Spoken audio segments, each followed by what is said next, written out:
Parashat Tazri'a, towards the middle of the parasha, we start talking about leprosy. וידבר אדוני אל משה ולאהרון לאמור, אדם כי בעור בשרו שאת או ספח אותו בהרד, והיה בעור בשרו לנגע צרעת, והובא אל הכהן, או אחד מבניו הכהנים. And it's going to be brought to the Kohen, or to one of the children of Kohanim. Why does a person get tzaraat? Yeah, so it says he has this type of tzaraat, and it leads us all the way into the next parasha. He could have tzaraat in his clothing. Leprosy. He could have leprosy in his house. He could have leprosy on his body. And there's ways how to deal with it. Why does a person get leprosy? The Torah tells us, in those days, they used to have something called a spiritual sickness. If a person spoke Lashon hara, all of a sudden he would have a deficiency of a spiritual sickness. Now listen to this. I'm going to skip right away to the Chayim, and I'm going to get back to the parasha. In the year 18, the Chayim was one of the most special hachamim that we ever had. He was a very big tzaddik, and he lived in. He died in 1933, so he was 101 years old, I think, when he died. Lived a very long life, and one of the reasons why he lived a long life, he asked Hashem. It says, "Mia ish havetz chaim." Who is a person who has a long life?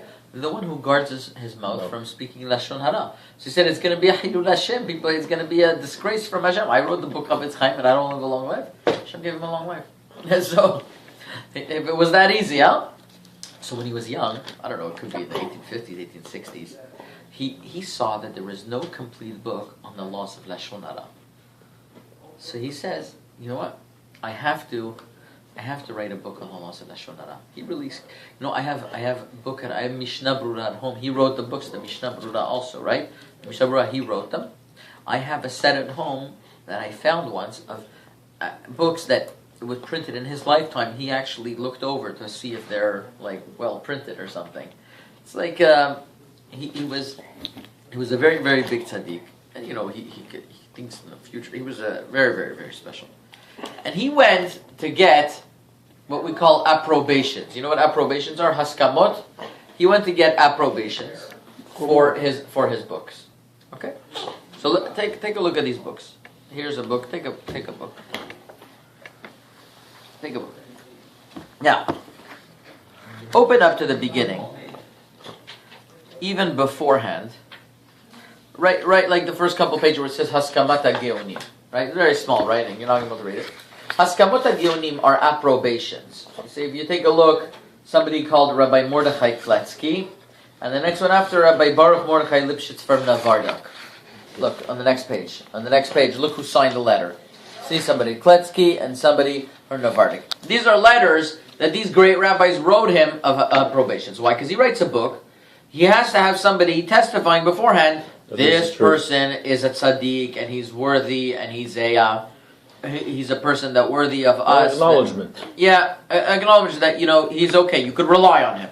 Do they actually read the entire book before they give it? So they read nowadays, not so, sometimes approbations is not that way. Like right now I had to get an approbation for the book that I'm putting out of Rav Chaim David Serrero. There's only one Rav in the world that I wanted him to give approbation. His name is Rav Yeshua Maman. Actually, Ami Malka knew him very well because he was from the city of Sofro. He's in his late 90s now. But he was a Dayan in Morocco, in the golden era in the 1940s. So he knew this Rav Chaim Serrero that we were learning. He knew him very well. So I wanted an approbation from him. He lives right next to the army base in Jerusalem, on Rehov Baraguria. Oh, Maruchai, we dabir, Maruchai, really Rav Yeshua Maman, his name is. Hashem should give him a long life. So I got an approbation from him, Baruch Hashem. He knew Rav Chaim David Serrero, he knew the book, so he wrote, Did he find mistakes? He didn't. I don't know if he went through the whole book. I sent him a couple of samples of it. And that was enough. For that book. When I wrote my book, I also asked him for an approbation, and I'm sure he looked at parts of it, and he gave me a bracha. Okay, that's how it works usually. That's how it works. They give you. We know this guy's good. So the Chafetz Chaim goes to this first Rav. This is the background info. His name was Rabbi Mordechai Asher Kletsky Lida. Kicked him out. Says, I don't want to give you Askama. says, why not? Well, he didn't know why, but it seems to be that, a young guy writing about Lashon hara, who does he think he is? Didn't want to give him Haskama. He didn't want the book to be published. He'd rather that people don't know about the Avera, that they know about it. Who knows? There would have been a bunch of reasons. But he didn't want to give him the Haskama. So the Havetz Chaim, he was all dejected. He went into the shul, somebody saw him, he said, what happened? I came for Haskama. Doesn't want to give it to me. Why doesn't want to give it to you? Well, because I'm, I don't know. He says, that rabbi, he always does this. Havetz Chaim says, please, let's speak about something else. Or let's speak. So the guy said, whoa, he wronged the Havetz Chaim, and like Havetz Chaim feel like he wasn't given the Haskama, and still he was not willing to listen to Lashon hara about him. He went back to the Rav and told him. The Rav said, okay, he's worthy, and he wrote him Haskama. That was the first Haskama. The second Haskama, Rabbi Mordechai Lipschitz from Navardik, was even more interesting. So I don't know who these rabbis are. Even more interesting story. He came to him, and he says, well, how does he know that he really practices what he preaches? How does he know he practices what he preaches? So he says, let me invite him over with my students and let them speak for a while and see if he speaks Lashon hara. So he got his students. For 6 hours, sitting at a table, he started speaking Torah, and then, it gets to like politics. He started trying to get him to speak bad about, about Harry Rosen, and, about this one, and, about that one. Eventually, to try to get him to speak Lashon hara, but he couldn't get him to speak Lashon hara. But not only that, Chavetz Chaim didn't say, I can't hear. He didn't do that. He knew how to, to move the conversation in a way. It was an art. What? It was like an art. Yeah. Yeah, some big person. For 6 hours he tried. He wasn't able to get the Chavetz Chaim to speak any Lashon hara. The Rav said, okay, he's worthy, and that's why, look, he writes at the beginning, I don't know if you can read, very small writing, Chaziti ish mahir b'melachto melechet shamayim. I saw a person who has real yirat shamayim, lehorot la'am Hashem ele. Chavetz Chaim, ever since his time, he really gave the world a different perspective on the laws of Lashon hara. From what I understand, and Rabbi Nadav, you correct me, from what I understand, places where they don't know who the Havetz Chaim is, they don't really have a concept of Lashon hara. In the workplace, it's a free-for-all. Okay. People could speak. You're going to join us? We're speaking Lashon hara. We're speaking Lashon hara. Terrible. It's good Lashon hara. People are free about speaking Lashon hara. Am I wrong? In the workplace where people don't know about the Havetz Chaim and who he is, they just speak about other people, no problem. They just don't stop. And this one and that one and that one. And what do they say? Lashon hara, Rabbi Nadav, but it's true. But it's true. Is that Lashon hara if it's true? On the contrary, it's only Lashon hara if it's true. If it's not true, it's called Motzi Shem Ra. It's called that you're spreading lies. Lashon hara is by definition something that's true. And when a person speaks Lashon hara, he causes a tremendous amount of negativity that we're going to see in a moment. The Chavetz Chaim is going to speak about us in his introduction. But that nowadays the Chavetz Chaim created this awareness that people actually know it's a negative thing. Whether we speak, sometimes we speak Lashon hara. Right? If it's for a positive purpose, fine. If it's not for a positive purpose, so what's the purpose of hearing it? You have to be very careful. When it's a positive purpose and when it's not a positive purpose. It's not simple at all. Sometimes information or not. You have to know when it's positive purpose and when it's not. One of the biggest experts in the laws of Lashon hara is Rabbi Nadav. Rabbi Nadav, because he used to give in the call every single night. He would give a halacha, and you'll never hear a word from him. From him, you'll never hear a word, in or out. And every time I have a question in Lashon hara, whether it's a lot, I ask him, and he knows. As a matter of fact, I'm trying to get him to write a book in English. Rabbi Nadav, when is the book in English on Lashon hara coming out?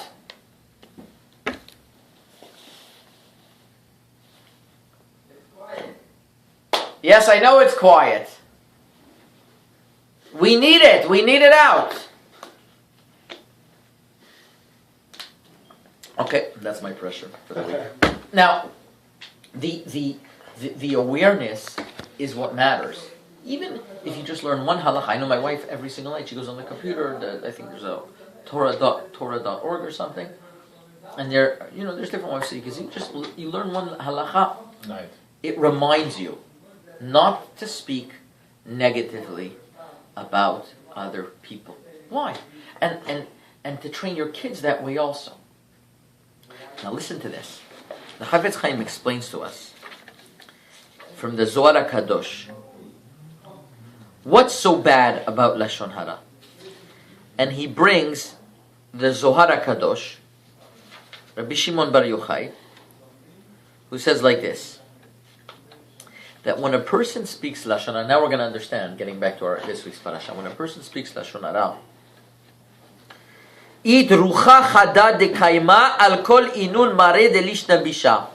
there is a negative, a spiritual cloud of impurity that envelops a person when he speaks Lashon hara.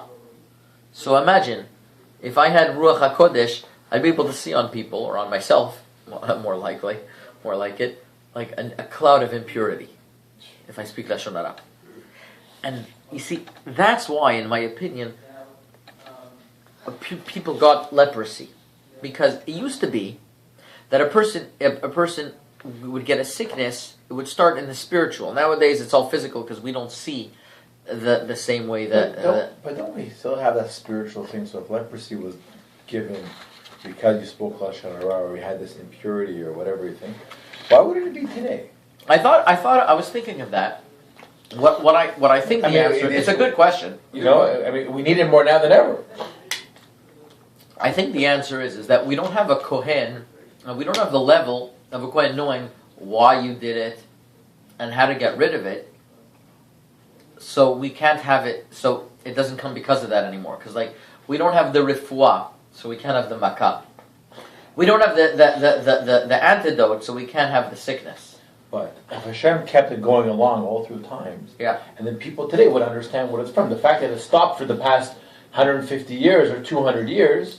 Yeah, right? I know. People don't understand it anymore. That's why it's not here. I guess that it's not clear anymore. It's because not clear. it stopped. But if there was something that kept on going for the last, since it started, then it would become common knowledge. Which Kohen are we going to go to that's going to be able to say that it's kind of leprosy? You said 200 years. You know what? When I don't know something so well, I'll ask her. Rabbi Nadov, I'm sorry to bother you. Be like Hillel and answer us. Why is it that we don't have leprosy because of Lashon hara nowadays?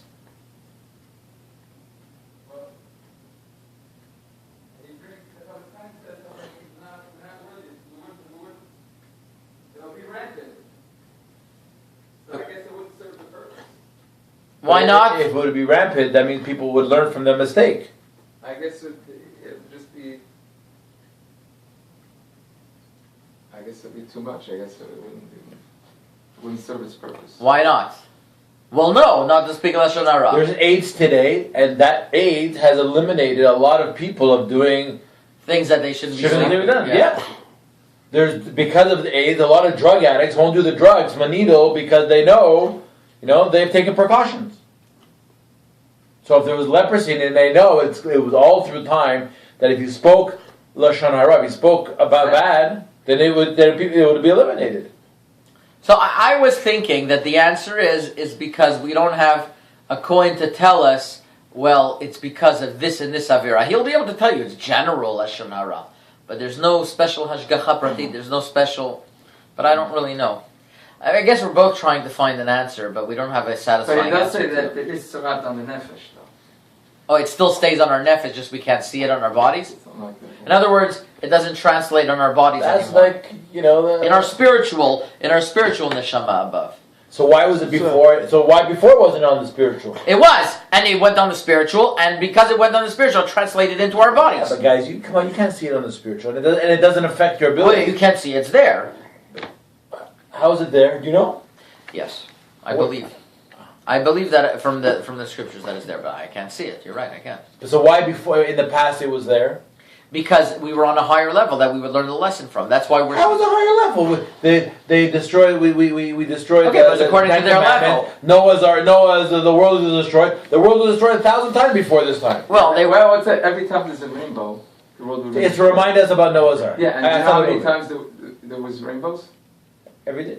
Back then. There was only the Dar of Rabbi Yehuda Nasi didn't have a rainbow, I think. Dar of Yehuda Nasi and maybe one other time, but generally there's rainbows. So, are we that much better than the Mabel? Not so sure. There's always just a reminder. I called my brother. There was one today. But and it's supposed to remind us. Is that as you're saying? It's supposed to remind us, right? I said, "What's the bracha to my brother?" I said, Along with the hail and everything else. Today. "Yeah." Okay. Thank you, Rabbi. We'll call you again That's soon. what Chofetz Chaim says somewhere. That it wouldn't help today. I forgot exactly how he said it. That was the point of it. I think Chas v'Shalom, I'm nowhere near Chofetz Chaim. Well, explain. Tell us what you think. But I think it would help. If you're speeding and you know there's a radar trap there, you're not going to speed. If you know that the punishment of Lashon hara is leprosy, then guess what's going to happen? You're not going to talk. You're not going to talk at all. It's going to be a thing. But people there. What I do know, if it wasn't for the Chofetz Chaim, so we would be rampant nowadays. So I have a perspective on Lashon hara like this, and I told this downstairs. Tell me if you agree. Why is Lashon hara so bad? It's the truth. I can't tell you with the truth what I think about the other person.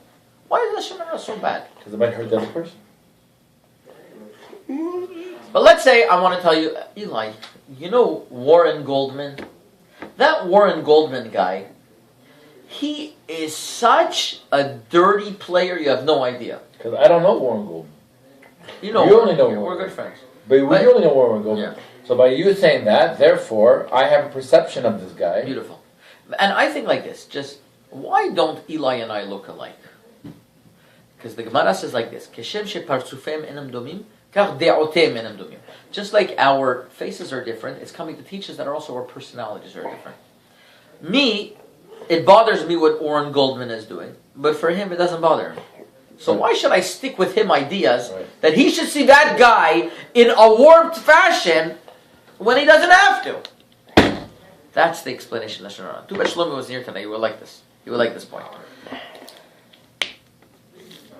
The isur of Lashon hara is don't taint somebody else's vision about someone else. It's not fair to that person. Every person should have the right to Figure it out judge by another himself. person. Yes. Because maybe it's not going to bother that person. But what can you do it as a warning? What? Can you do it as a warning? If you feel that that person is going to get into a relationship of business or whatever else, and you mean it for the good, that's called Lashon hara l'to'elet. Listen, I always went through my life, because at one point I realized you are who your friends are. So if my friends were bad, Yes. I stayed away from them. If you have if you have a child, your child, let's say, you want to stay away from a certain something. That's right. Stay away because this and this person's saying, you're telling him, I'm telling you this l'to'elet, for good. But from what I But is it understand, Lashon hara? No, but if it's Lashon hara for the good, let's say you're about to start a business. I know you're about to start a business with Warren Goldman. And I know Warren Goldman has swindled 15 people beforehand. Better than. Of course I have to tell Let's you. go back to my kid. Yeah. Let's go back to my kid. Yes. My son's friends with somebody. Yes, and I think that kid is no, being a negative no, influence. and I don't. Their father, I don't like the way he acts. He behaves. What does that have to do with the kid? The apple don't fall far from the tree. Yeah. So I don't want my son to go there, Mhm. and to be around that kind of an environment. Okay. So I tell my son, don't go there because. Okay, but do you have to tell him because? If you don't have to tell, so one of the laws of speaking Lashon hara for a constructive purpose is if you don't have to say it, you don't have to say it. If you other ways, if you have to say it, you say it. See, there's laws, there's rules and regulations what you're allowed to say, what you're not allowed to say. It's very hard to control. Very hard. Sometimes Lashon hara has a lot of cousins. One of its cousins is baseless hatred. It's the same thing. Jealousy. Jealousy is another cousin. Machloket, strife is another cousin.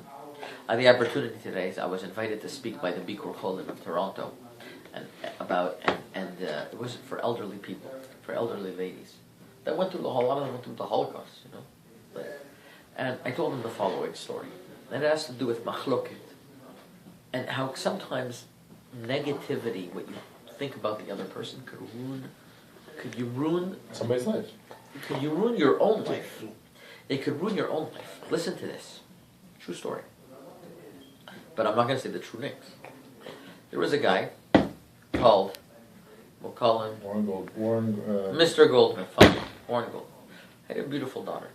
And she was ready to go out on Shidduch. Shidduch day.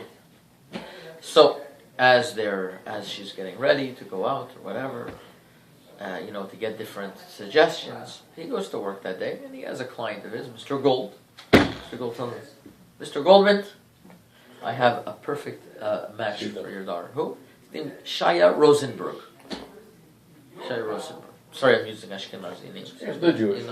They're still Jewish. That's the way. Like Horowitz says, she used the word Horowitz. Yeah, sure. So he says, Shaya Gold. Is he what type of guy? He's a great guy. He says, okay, you know what? I have a million suggestions, but whatever. Maybe I'll remember it. Maybe not. He goes home Friday, and everybody's rushed for Shabbat Friday. Yeah, they're running, And that Friday, his wife started having tremendous pains on her side. They called the Hatzalah. Right away, they called the Hatzalah. Hatzalah came in 2 minutes. Hatzalah came and checked them out, and they said, and checked her out, and they said, you know what, go to the hospital. That's right. And they went, and she was okay. But at the hospital, they were stuck for Shabbat. So the Bikur Chalim came along. And who was there at the Bikur Chalim? People giving out packages Friday afternoon. And there was one Bachur coming out, says, thank you very much. What's your name? He says, Shaya Rosenberg. Oy.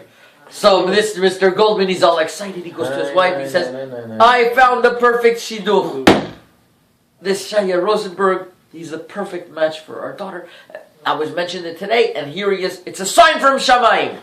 She says, oh, relax, She says, no. He calls up Sunday Shadchan. She says, what's yeshiva? He learns in this yeshiva. Okay, I want to go check him out. Goes to the yeshiva. Sees the boy learning and the way he interacts. He says, this kid's perfect.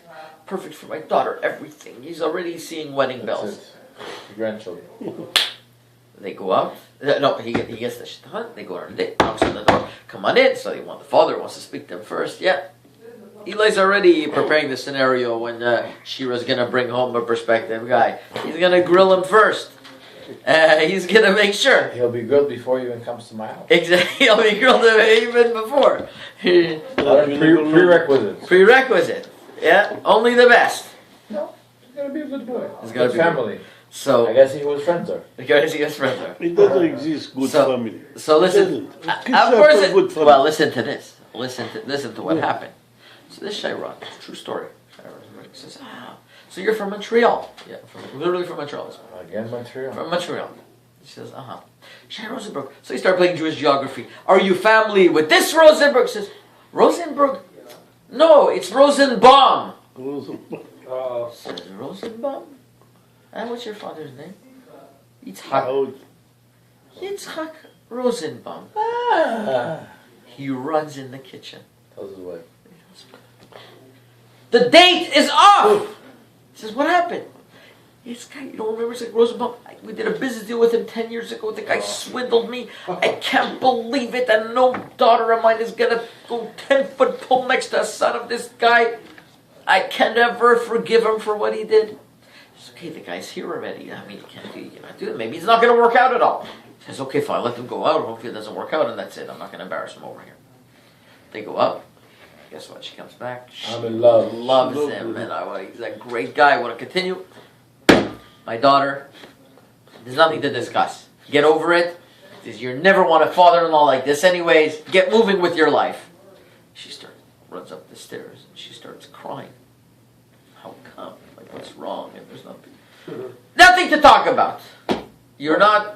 If you pay for the wedding with his money, he'll get his money back. You're not going out at all. Everything like that. And she's all sad and like she doesn't know. A couple months pass. There's different suggestions and everything. One day the daughter goes up to her father and she says, What did he take?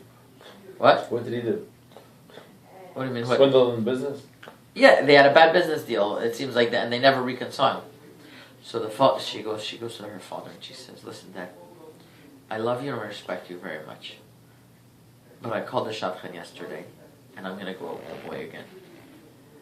because you had a bad experience with the father, my right shidduch I might lose. That can't be that. That's going to destroy my whole life. You never know. And that pierced the father's heart. And he said, "My daughter, you're right." And they went out. How many shidduchs are broken up because of that? They went out and they eventually got engaged. And it happened. They married. And the father, the father's all nervous, he's going to have to meet the other side. The other side came with a big bouquet of flowers right away when they met. They reconciled. You know what? For the good of the kids, let's make up and everything.